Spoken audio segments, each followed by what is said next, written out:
ఇక ఇగో ఇంకొక వార్త. Padi Kaushik Reddy over action. Jagtial MLA Sanjay Kumar పై బూతు పురాణం, దాడికి యత్నం. కరీంనగర్ జిల్లా రివ్యూ మీటింగ్లో హుజరాబాద్ ఎమ్మెల్యే దౌర్జన్యం. కడుపుకు అన్నం తింటున్నవారా అంటూ దుర్భాషలు. గ్రంథాలయ చైర్మన్, అడిషనల్ కలెక్టర్ పైన దురుసు ప్రవర్తన. తీవ్రంగా ఖండించిన మంత్రులు ఉత్తమ్, శ్రీధర్ బాబు, పొన్నం అంటూ హుజరాబాద్ బీఆర్ఎస్ ఎమ్మెల్యే పాడి కౌశిక్ రెడ్డి రెచ్చిపోయారు. ఇగో ఎట్లా రెచ్చిపోయాడు చూడండి.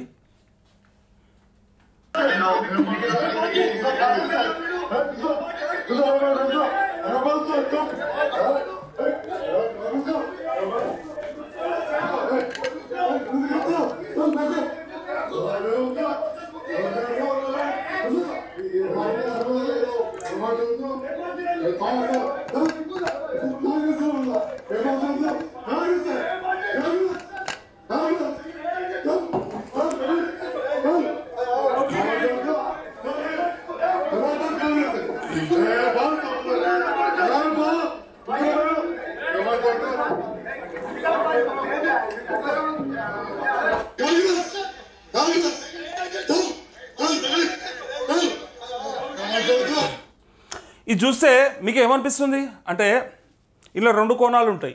ఒకటి, ఆయన ఆవేశాన్ని కరెక్టే కదా, ప్రజలలో గంతే ఉంది కదా అసంతృప్తి, అందుకోసానికే మాట్లాడిండు. నిజంగా కౌశిక్ రెడ్డి మొగం తరికలు అడిగిండు, అట్నే మాట్లాడాలి. పబ్లిక్లో గదే ఉన్నది. ఏం చేయకుండా బయటకు వచ్చి మైకులు పట్టుకొని నీతులు చెప్తే ఎవడు ఊరుకుంటాడు? పైగా ఒక పార్టీ బీఫామ్ మీద గెలిచి ఇంకో పార్టీలో కనుక కొనసాగితే సిగ్గుశరం ఉండాలి వానికి, ఎట్లా పోతాడు అని చెప్పి ప్రజలలో ఉండే అసంతృప్తి ఏదైతే ఉందో అదంతా కౌశిక్ రెడ్డి మాటలలో ముఖంలో కనిపిస్తూ ఉంది. అందుకే ఆయన అంత వ్యతిరేకించి అసలు నువ్వు ఏ పార్టీలో ఉన్నావు, నువ్వేం మాట్లాడుతున్నావు, ఎక్కడున్నావు అని చెప్పి అడగడానికి ప్రయత్నం చేసిండు. ఇది ఒక వర్షన్. ఈ వర్షన్లో కౌశిక్ రెడ్డిది కరెక్ట్గా కనిపిస్తుంది. ఎందుకోసం అంటే ప్రజల్లో కూడా ఇట్లా అడిగే పరిస్థితి రావాలని చాలామందికి ఉంటుంది. ఎందుకంటే వాళ్ళు గెలిచేది ఒక దాంట్లో, చెప్పేది ఒక మాట. ఎందుకంటే దారుణంగా ఊసరవెల్లులు కూడా సిగ్గుపడతాయి వీళ్ళు చేసే బిహేవియర్. అంటే నిన్న మొన్న ఏడున్నాడో తెలియదు కానీ వీళ్ళు వస్తే కవిత అంటే ఇష్టపడి తనకు కష్టపడి తెచ్చుకొని ఖచ్చితంగా సంజయ్ కుమార్ గెలిపిద్దామని కేసీఆర్ దగ్గర ఒప్పించి మరీ టికెట్ ఇప్పించి 2 సార్లు ఎమ్మెల్యేగా గెలిపిస్తే ఈయన పార్టీ మారడం పట్ల విపరీతమైనటువంటి వ్యతిరేకత వచ్చింది జగిత్యాలలో. అక్కడి కార్యకర్తలు, అక్కడి నాయకులు చాలామంది కూడా మాట్లాడారు నాతోని. ఇంత దుర్మార్గం అయితే ఎక్కడ ఉండదు అని చెప్పిండ్రు. ఇది ఎక్కడ గెలిపించడం, ఎక్కడ పోయిండు, ఎందుకోసం పోయిండు, ఏం ప్యాకేజీలకు అమ్ముడు పోయిండు అని చెప్పి డైరెక్ట్గా వాళ్ళు విమర్శించిండ్రు. సో కౌశిక్ రెడ్డి ఆవేశం వాస్తవమే. ఇది నిజంగా ప్రతి ఎమ్మెల్యేని ఇట్లా నిలదీయాలి. ప్రతి చోట ఇదే జరిగింది కాబట్టి జరిగిన ప్రతి చోటల్లా ఖచ్చితంగా వాళ్ళని ఇట్లా నిలదీస్తోడు ఉంటేనే చక్కగా అవుతారు, లేకపోతే వినరు అని చెప్పి ఒక వర్షన్లో పాజిటివ్ కోణంలో మాట్లాడతారు. ఎందుకంటే మళ్ళీ నిన్న ఆయన బయటకు వచ్చి కూడా రుణమాఫీ గురించి అడిగిండు. నా హుజరాబాద్ నియోజకవర్గంలో 50 నుంచి 60% మాత్రమే రుణమాఫీ జరిగింది, మిగతాది ఎక్కడ పోయిందని అడిగి రైతు బంధు కూడా ఎందుకు వేయలేదు ఇంకా అని చెప్తూ ఇంకా హామీలు ఏమైనాయి అని అడగడానికి ప్రయత్నం చేసినా. అందుకే నువ్వు ఏ పార్టీలు ఉన్నావు అని అడిగినా, సో నేను బరాబరే అడిగినా అని వాళ్ళు దాన్ని చెప్పుకోవడానికి ప్రయత్నం చేశారు. సో అది ఒక పక్క అయితే, ఇంకొక పక్క ఒక ఎమ్మెల్యేగా అంటే ఒక వీధి రౌడీ కంటే కూడా దారుణంగా ఆయన బిహేవ్ చేసిన విధానం. ఆయన ఎమ్మెల్యే కదా, యాక్చువల్గా ఎమ్మెల్యే తరీకాలో ఉండాలి కదా. మరి అక్కడ ఉన్నటువంటి ఆయన కంటే సీనియర్ ఎమ్మెల్యేలు, మంత్రులు, అధికారులు అందరి ముందు అంత అత్యుత్సాహం పనికిరాదు. ఎందుకంటే వివాదాలు ఎక్కువ ఉంటాయి ఈయన చుట్టుముట్టు. ఎందుకంటే ఈయనకు ఉన్న ఇంట్రెస్ట్ కూడా అట్లాంటిదే. గతంలో గవర్నర్ తిట్టినప్పుడు మనం మాట్లాడినాము, ఆ తర్వాత ఆయన చేసినటువంటి తప్పిదాలు, ఆయన ఎప్పుడప్పుడు ఎట్లా ఎవరెవరి మీద దాడికి ఎగబడ్డాడు అవన్నీ చూసినాము. వాటి గురించి మాట్లాడినప్పుడు కూడా చెప్పినాం. కొంత కంట్రోల్ చేసుకోవాలి, 10 మందికి ఆదర్శంగా ఉండాలి అని అనుకునేటోళ్ళు మిమ్మల్ని చూస్తే ప్రజలు మా కోసం పనిచేస్తున్నారని అనిపించేలాగా ఉండాలి తప్ప ఇట్లా ఆవేశాలు పోతే ఏమొస్తుంది? ఇప్పుడు వీధి రౌడీలాగా ఎగబడుతుంది. ఇలా పేరు వచ్చేదానికంటే ఎక్కువ పోయింది కదా, నష్టం ఎక్కువైంది కదా. ఇది కేసీఆర్కు మంచిగా అవుతుందా? కేసీఆర్కు ఉపయోగపడుతుందా? ఇది నీ ఆవేశం ఇంకా ముంచుతుంది అని చెప్తా ఉన్నా. ఇంకా వీళ్ళకి అహంకారం ఉన్నదిరా, వీళ్ళు ఇంకా దొరతనమే చూపిస్తూ ఉన్నారా, వీళ్ళకి ఇంకా బగ్గ కావరం ఉన్నదిరా అని చెప్పి డైరెక్ట్గా ప్రజలు అనుకుంటా ఉన్నారు. ఆ మాటలు నాకు వినపడతా ఉన్నాయి.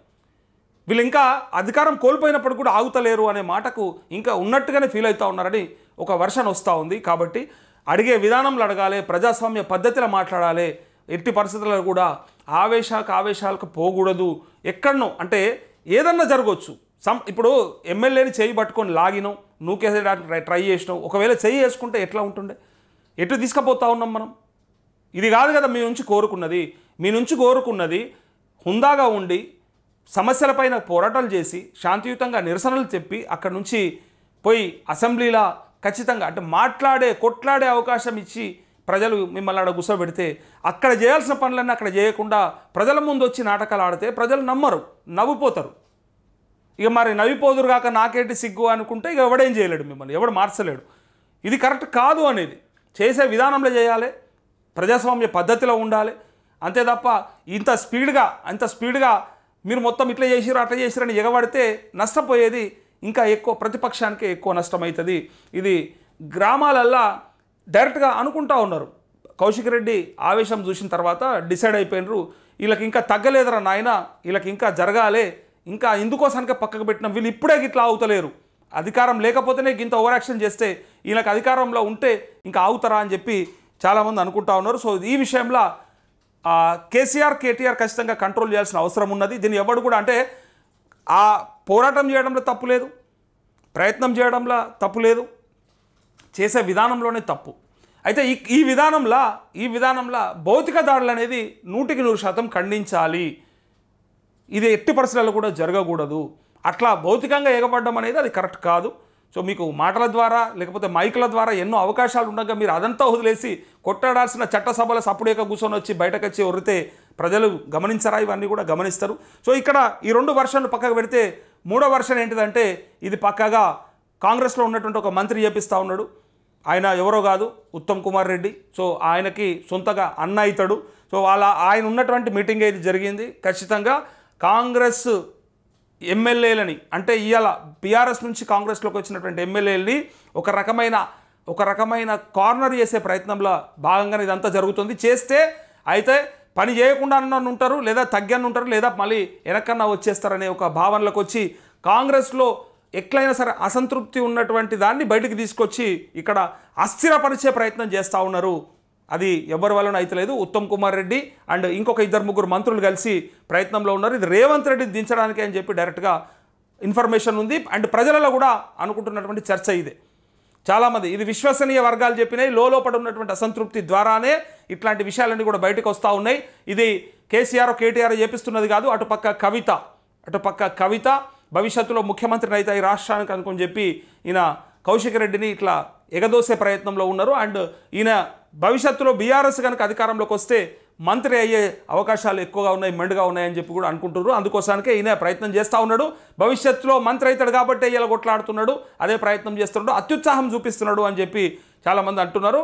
ఈ కాంగ్రెస్ వల్లే కొంత లోపల జరుగుతున్నటువంటి ఆ గలాటాలు ఉంటాయి కదా, వాటిని ఇట్లాంటి రూపంలో బయటికి వస్తూ వాళ్ళ దాంట్లో వాళ్ళే ఇట్లాంటివి చేపించుకుంటారు. ఇదంతా కూడా గతంలో చూసినాం, అదే జరుగుతోంది. మంత్రుల్లో ఉన్నటువంటి అసంతృప్తే ఎక్కడనో అక్కడన బయటపడుతుంది అంటే ఇట్లనే బయటపడుతూ ఉంది. దీని ద్వారా రేవంత్ రెడ్డికి సీటుకి ఎసరు పెట్టే ప్రయత్నం జరుగుతూ ఉంది. ఎటు పెట్టి మళ్ళా